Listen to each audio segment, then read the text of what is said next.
Howdy, we're Group 1, and this is our design for an endoscope holder.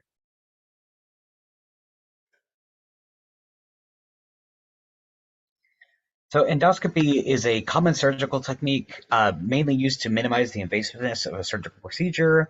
But in order for a surgeon to operate correctly using an endoscope, the endoscope must be held stably for a long time, which is more and more difficult when you introduce human factors, which includes the literal number of free hands available being reduced because someone has to hold the endoscope, the inherent small movements that humans make with their hands, and it being difficult to make very minute adjustments with one hand and then hold it there for a long time.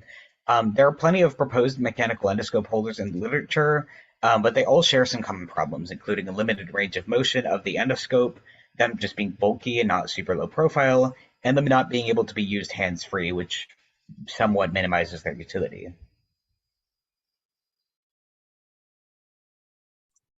So the need statement we used for our endoscope holder was surgeons need a posable and easy to use endoscope holder so that they can more easily and consistently perform general endoscopy procedures. The user needs we decided on were it has to be stable, posable, sterile, hands-free, compact, easy to use, and reusable. And the design inputs that accompany these needs are: it must maintain structure and shape while holding the endoscope in a still position with either clamps or screws. It must have good flexibility via ball joints and allow for different sized endoscopes. It must be made of affordable materials that can be sterilized and used in a surgical setting, such as stainless steel or aluminum alloys. It must be able to hold the endoscope entirely on its own without the aid of a secondary physician, and the height and position need to be adjustable with little movement. It must be compact and fit within about a square foot of space. The arm must be long, around 600 millimeters, and with a small diameter of less than 50 millimeters so that it doesn't hinder the surgeon's movement. It must not have any complex features or joints so that little training is needed to make it easy to use. And it must be able to move with wheels or be detachable so that it can be cleaned, stored, and reused. Using these user needs, we created a Pew matrix. Comparing our designs to a baseline product, equal sign is the same, plus is better in that category, and minus is worse. So the baseline product is a side-mounted endoscope holder with multiple arms. The first design we came up with is a ceiling-mounted holder. Compared to the baseline product, it is less stable but more flexible, less easy to use, just as sterile, and less low profile, adjustable, and has less hands-free use. The second design is an unmounted floor stand. This one is more stable given the floor feet it rests on. It is just as flexible with the posable arms, less easy to use, just as easy to use, just as sterile, and less low profile given its bulkiness. It is more adjustable as it can be adjusted in terms of height with the same amount of hands-free control. The next design is a wheeled floor stand with a foot pedal and a flexible arm. This one is less stable given the wheelbase, more flexible because of the ball joint arm, easier to use, just as sterile, less low profile due to its bulk, but is more adjustable and has a bit more hands-free control. The final design, which we selected as the best one, is a wheeled floor stand with a multi-joint posable arm with foot pedals to adjust the height. This one is more stable, given a wider base, more flexible, easier to use, given the hands-free pedals, just as sterile, less low profile, given that it is a floor-mounted stand, but it is more adjustable and has hands-free control.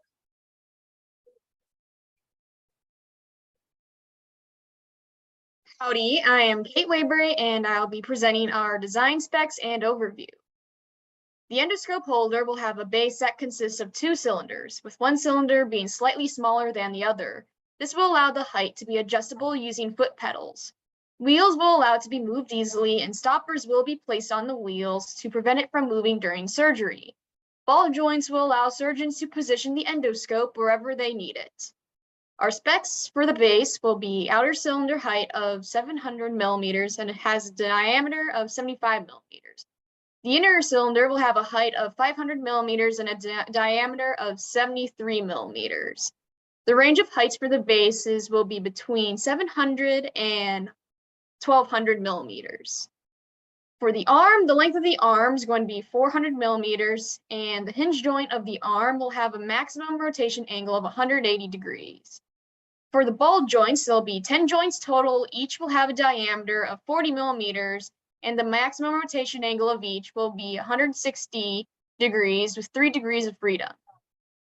The petals will have an ellipse shape with a major axis length of 250 millimeters and a minor axis length of 130 millimeters. And the petals will be raised at least 75 millimeters off the floor, including the wheel height.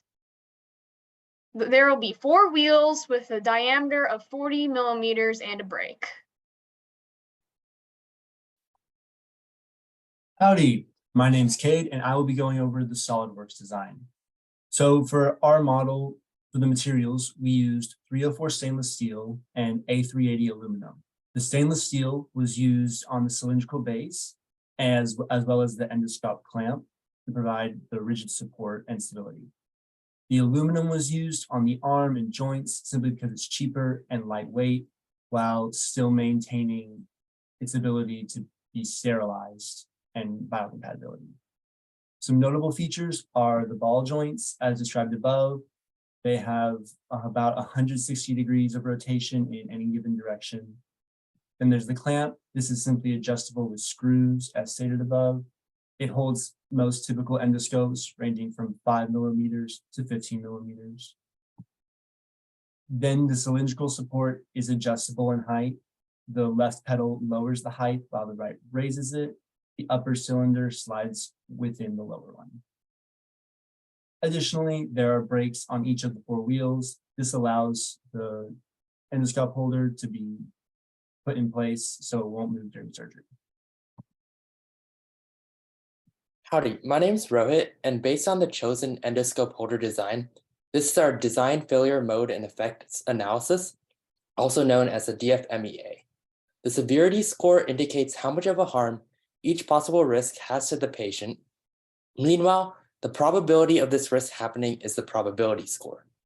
Finally, a lower detectability score signifies that this issue is easier to detect when it is present. The RPN, or the risk priority number, is calculated from multiplying the values of these 3 risk scores together. The RPN is a measure of risk associated with a certain failure mode. Note that this process is qualitative, but it is an effective way to prioritize risk mitigation.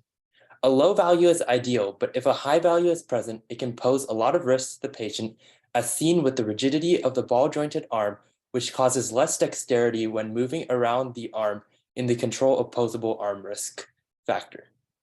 This is fairly easy to detect, but it is also a lot more probable of occurring than the other risk present. This possible risk present. This risk has an RPN highlighted in red, which will become clearer why once we show the risk matrix. Meanwhile, the risks of the stopper not working as intended and the height not being adjustable and stuck at one position were marked as low risk or highlighted in green. The other 3 risks seen on the DFMEA were somewhere in between or highlighted in yellow. However, the one that got closest to red was the risk of the endoscope holder scratching the camera lens of the endoscope, which would blur the vision of the doctor when operating on the patient. Our current design controls account for the builders and manufacturers knowing the appropriate dimensions of all the parts to prevent such risks from hopefully occurring.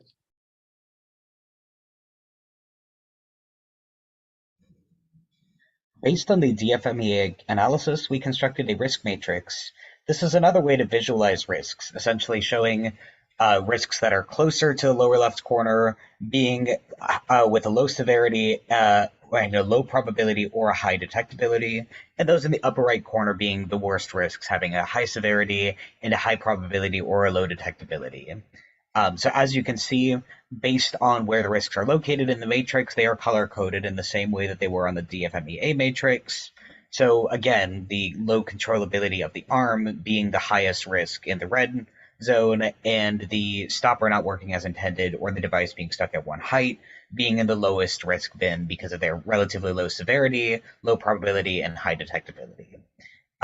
Based on this risk matrix, that correlates to the rigor of the risk mitigation strategies proposed in the DFMEA analysis. So the most effort is dedicated to the controllability of the arm of the design, with relatively lower effort being dedicated to the stopper and the height control of the device, just making sure to minimize that as much as possible. These are our references. Thank you so much for your attention.